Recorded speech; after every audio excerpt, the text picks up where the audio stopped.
Everyone, welcome to today's video.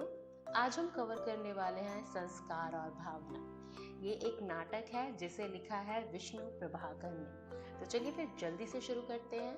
सबसे पहले हम जान लेते हैं कैरेक्टर्स के बारे में। कैरेक्टर्स मतलब कि पात्र परिचय। तो यहाँ पर है मदर, माँ, उनके दो बेटे हैं जिनका नाम है अविनाश। अविनाश बड़ा बेटा है, अतुल जो कि छोटा बेटा है। अब इन दोनों की शादी हो चुकी है। अविनाश की वाइफ को भाभी कहकर एड्रेस किया जा रहा है, मतलब कि सिस्टर इन लॉ। अतुल की वाइफ का नाम है उमा। मिश्रानी कुक को बोला जा रहा है। राम सिंह हाउस हेल्प है। नाटक शुरू होता है आंगन के सीन से। यहाँ पर एक पलंग लगा हुआ है और उमा उस पर लेटी हुई पुस्तक पढ़ रही है, किताब पढ़ रही है। अचानक से वो रुक जाती है और कुछ सोचने लग जाती है। वो सोचती है कि कई बार कुछ ऐसी चीजें होती हैं जिनका हम विरोध करते हैं, जिसके हम खिलाफ होते हैं, पर कुछ सिचुएशन ऐसे भी आते हैं, कुछ समय ऐसा आता है जब हम उन्हीं बातों को स्वीकार कर लेते हैं। वो ये सोच ही रही थी, तब तक पीछे से दरवाजा खुलता है और वहां से माँ चली आती है। उनके चेहरे पर काफी दुख और थकान दिखती है। वो आकर उमा के पास बैठ जाती है। माँ कहती है कि मैं कुमार के घर गई हुई थी, उसकी मिसरानी ने मुझे बताया, कह रही थी कि तुम्हारा बेटा बहुत बीमार था, मरते मरते बचा। सुनकर मुझे बहुत शर्म आई। मेरा बेटा बीमार है और मुझे पता भी नहीं लगा, और मेरी आंखों से आंसू आने लगे। इस पर उमा उन्हें संतावना देते हुए बोलती है, माता जी रोइए मत, इसमें आपकी कोई गलती नहीं है। माता जी कहती हैं, फिर किसकी गलती है, सभी तो मुझे ही दोष दे रहे हैं। मिसरानी कह रही थी कि भले बहू कैसी भी हो, पर अपने जान की बाजी लगाकर उसने अपने पति को बचा लिया। अकेली ही थी, फिर भी किसी से कोई हेल्प नहीं ली। बस एक दो बार मिसरानी को दवा लाने को बोल दिया था, बाकी सारा काम और अविनाश का सारा ध्यान उन्होंने खुद ही रखा। उमा कहती है, पर माताजी भाई साहब को हुआ क्या है? इसके लिए माँ जवाब देती है कि उसे हैजा हुआ है। उमा हैरान हो जाती है और पूछती है, हैजा?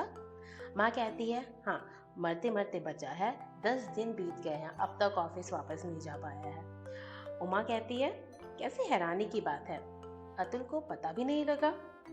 इस पर माँ कहती है कि पता भी होगा तो वो कौन सा बताने वाला है। उमा को इस बात का थोड़ा बुरा लगता है और वो कहती है, पर माता जी, पर कहते कहते वो ये रुक जाती है। माँ कहती है, मैं जानती हूँ मेरे बेटे ऐसे ही हैं, उन्हें कोई भी माया ममता नहीं है। देश, धर्म और कर्तव्य की बातें उन्हें बहुत आती हैं। वो बिल्कुल अपने बाप के जैसे हैं, कोई दया नहीं है इनमें। जब अतुल छोटा बच्चा था वो काफी बीमार था, मरते मरते बचा, पर उसके पिता के चेहरे पर कोई भी भावना नहीं दिख रही थी। आसपास के लोग हैरान थे कि इनका बेटा इतना बीमार है, फिर भी इनके चेहरे पर कोई भी भावना नहीं दिख रही है। इस पर उमा कहती है, लेकिन माता जी, इसमें सब दोष भाभी का ही। माँ कहती है, वो तो है ही, पर बहू। ये कहते कहते वो रुक जाती है। उमा उनकी बात काट कर कहती है कि मैं अच्छी तरह जानती हूँ, वो देखने में तो बड़ी भोली लगती है, पर। माँ कहती है, भोली? उमा कहती है, हाँ, वो देखने में तो बहुत ही भोली लगती है, पर बहुत ही प्यारी है, और उन्हें एक बार देख ले तो उन्हें भूला नहीं जा सकता, बार बार देखने का मन करता है। माँ कहती है, पर तूने उसे कब देखा है? इस पर उमा कहती है, हाँ माता जी, मैंने उसे देखा हुआ है। फिर उमा उन्हें बताती है कि एक दिन जब आप गुस्से होकर उनसे दुखी थी, तब मैं भाभी के पास गई थी। दोपहर का समय था, आप सोए हुए थे, पर सच कहूँ तो उनका रूप देखकर मैं चौंक उठी थी। मुझे नहीं पता था कि बंगाली इतने सुंदर होते हैं। मुझे देखकर वो मुस्कुराई और गले से लगा लिया, और जब मैंने उन्हें अपने बारे में बताया तो वो बहुत खुश हुई। इस पे माँ कहती है, पर तूने तो मुझे कभी बताया नहीं। उमा कहती है, मैं तो बताना ही नहीं चाहती थी। तो माँ पूछती है, क्यों? उमा कहती है, क्योंकि मैं तो उनसे लड़ने गई थी। माँ हैरान हो जाती है, वो मुझसे लड़ने गई थी? उमा कहती है, जी हाँ, मैं उनसे लड़ने गई थी क्योंकि वो आपके दुख की वजह है। वो ना होती तो बड़े भैया आपसे अलग नहीं रहते, वो आपके साथ ही रहते। तो माँ पूछती है, सच? वो थोड़ी उत्सुक हो जाती है, वो और जानना चाहती है। उमा कहती है हाँ। फिर वो बताती है कि जब मैं भाभी से बात करने गई थी तो उन्होंने मेरी बात सुन के स्माइल कर दिया, और उसमें फिर उन्होंने पूछा कि इसमें मेरी क्या गलती है। पर मुझे तो बहुत गुस्सा आ रहा था। मैंने उनकी बात को काट कर कहा कि तुम्हारी ही गलती है, तुम ना चाहती तो बड़े भैया माँ से अलग नहीं होते, पर अभी भी तुम चाहो तो सब कुछ ठीक हो सकता है, तुम भैया को छोड़ सकती हो। माँ इस पे चौंक जाती है। वो कहती है उमा तूने ऐसा कहा? उमा कहती है कि हाँ, मैंने तो उन्हें साफ साफ कह दिया। मैंने उन्हें कहा कि माँ और बेटे को अलग करना पाप है, इससे उनका दिल टूट जाता है और ये अत्याचार है, और इस अत्याचार को दूर करने के लिए मैं अपनी जान भी देने को तैयार हूँ। इस पर माँ कहती है तो उसने क्या कहा? उमा कहती है वो बोली बहन मैं मानती हूँ माँ बेटे का संबंध सबसे बढ़कर है और ऐसा कोई भी और रिश्ता नहीं है, पर वो मेरा पति है जिसे मैं बहुत प्यार करती हूँ, उसको मैं दुखी नहीं कर सकती हूँ। तुम भी तो पत्नी हो, तुम भी तो अपने पति से बहुत प्यार करती हो। इस पर उमा को गुस्सा आ जाता है। वो कहती है कि सभी पत्नियां अपने पति को प्यार करती हैं, मैं भी अपने पति को बहुत प्यार करती हूँ। ये सुनकर भाभी बिल्कुल भी घबराई नहीं या हैरान नहीं हुई। उन्होंने अपनी बात पूरी की और उन्होंने कहा कि मैं सब जानती हूँ कि तुम उन्हें प्यार करती हो। मैं मिली हूँ अतुल से, वो यहाँ पर कई बार आते हैं मेरे पास। माँ इस पे हैरान हो जाती है। वो कहती है अतुल भी वहाँ गया था? उमा कहती है हाँ माता जी, उन्होंने तो यही कहा था। मैं भी हैरान हो गई थी, पर मुझे भाभी ने बताया कि वो यहाँ पर सिर्फ दफ्तर के काम के लिए आते हैं। उनकी बात खत्म होने पर मैंने कहा कि नहीं भाभी, मैं अपने पति को नहीं छोड़ पाऊंगी। तब वो मुस्कुराई और उन्होंने मुझे कहा अच्छा छोड़ो, आते आते हम इन सब बातों में पड़ गए, चलो अंदर आ जाओ। पर माताजी मुझे कुछ हुआ और मैं अंदर नहीं जा सकी। मेरा मन घबराने लगा। वो मुझे बुलाती रह गई पर मैं अंदर नहीं गई। इस पर माँ कहती है तो तुम वापस चली आई? माँ कहती है हाँ। माँ कहती है तुम तो वहां पर जाके आ गई, अतुल भी उनसे मिल के आ गया है, मुझ में ही दया नहीं बची है, बस मोह माया में फंसी हुई हूँ। मैं अपने बेटे को देखना चाहती हूँ। कैसी उल्टी बात है ना, मैं उनसे मिल भी नहीं सकती। उमा को इस बात का बुरा लगता है। वो कहती है पर माता जी हम मिलने थोड़ी गए थे, हम तो, वो ये कहकर चुप हो जाती है। इस पर माँ कहती है कि अब जो भी बात हो, चाहे तुम उनसे प्यार करो या घृणा करो, बात रिश्तों की है कि तुम कैसे खींची चली गई वहां पे। काश मैं भी निर्मम हो पाती, काश मैं भी संस्कार और दास्ता में ना फंसी होती, कुल धर्म और जाति को भूलकर मैं उनसे मिल पाती। अविनाश हमेशा कहता था कि संस्कारों की दास्ता सबसे खतरनाक है, ये एक दुश्मन की तरह है। उमा पूछती है ये बड़े भैया ने कहा था? तो माँ कहती है हाँ उसी ने कहा था। मैंने उसे बहुत समझाया, अपने प्यार की दुहाई भी दी, पर वो हमेशा यही कहता था कि माँ बाप का फर्ज होता है संतान का ध्यान रखना, वो किसी पे एहसान थोड़ी कर रहे हैं। मैंने उसे समझाने की कोशिश की, मुझे लगता था कि तुम्हारी भाभी ने उसको मुझसे छीन लिया है, पर अब मुझे लगता है कि ये सच नहीं है। उमा कहती है हाँ माता जी, मुझे भी ऐसा ही लगता है। तब तक पीछे से दरवाजा खुलता है और दरवाजे से अतुल अंदर आता है।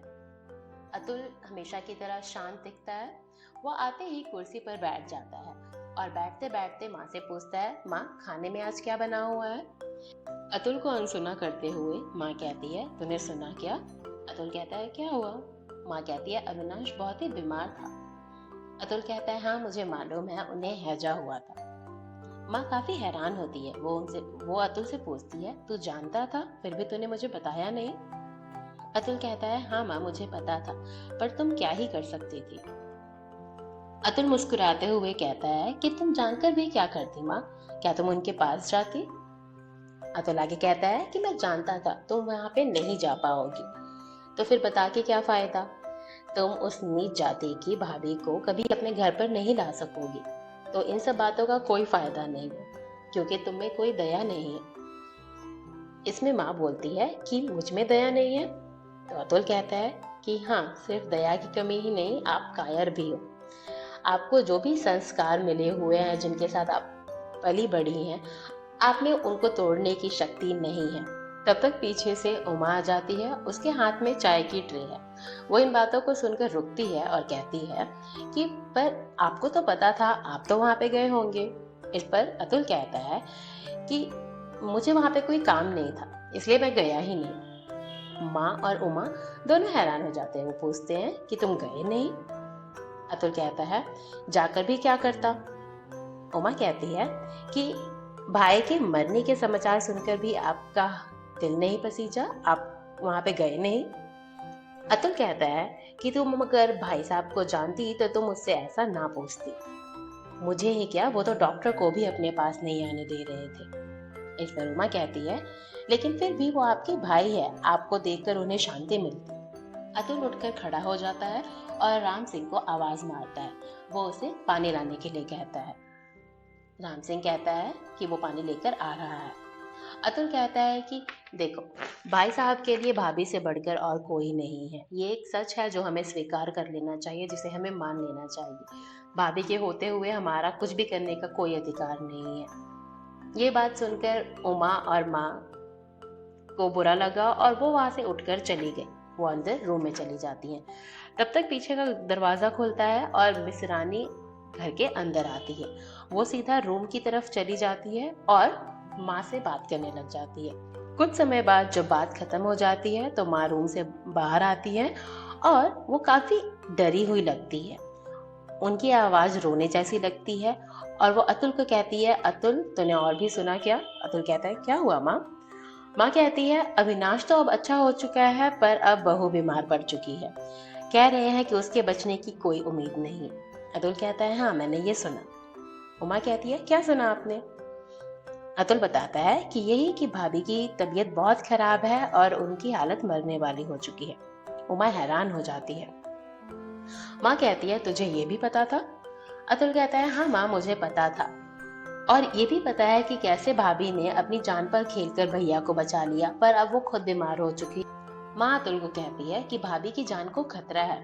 अतुल कहता है हाँ, मैंने यही सुना। उमा कहती है कि आप ये क्या कह रहे हैं, आप उनके पास मिलने क्यों नहीं गए? आप वहां पे चले जाइए।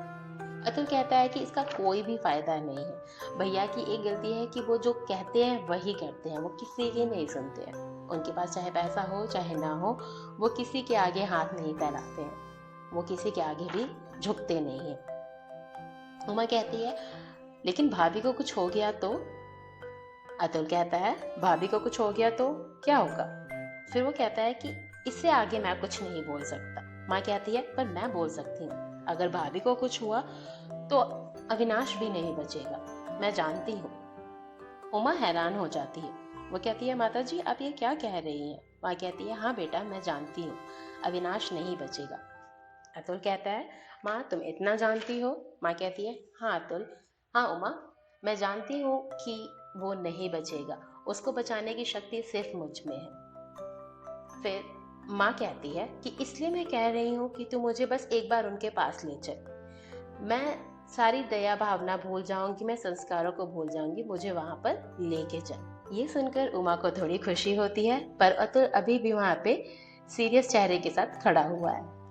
उमा कहती है माँ तुम कितनी अच्छी हो। अतुल कहता है अच्छा ठीक है, फिर ऐसी बात है तो चलो चलते हैं। अगर आप वहां पे जाना चाहते हैं तो आपको इस बात का ध्यान रखना पड़ेगा कि छोटी जाति की भाभी को आपको इस घर में भी लाना पड़ेगा, नहीं तो इन सब बातों का कोई फायदा नहीं है।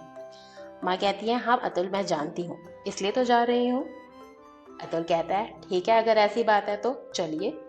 अतुल राम सिंह को पुकारता है और उसे कहता है कि तांगा लेकर आओ। साथ में वो उमा को भी कहता है कि तुम भी साथ चलो। इसके बाद माँ और उमा दोनों खड़े हो जाते हैं और कुछ सोचने लग जाते हैं, और उमा के दिमाग में फिर से वही बात आती है जो वो शुरू में सोच रही थी किताब पढ़ते समय। उसको याद आता है कि कैसे हम कई बारी बहुत सारी चीजों के खिलाफ होते हैं, पर कुछ सिचुएशंस ऐसे आते हैं जब हम उन बातों को मानने के लिए तैयार हो जाते हैं। तो अब ये कहानी भले बोरिंग लग रही हो, शायद आपको लगे ऐसा, या लंबी लगे, पर इसका मतलब क्या है, इस कहानी के से हमें क्या पता चलता है? तो यहाँ पे हम ये देख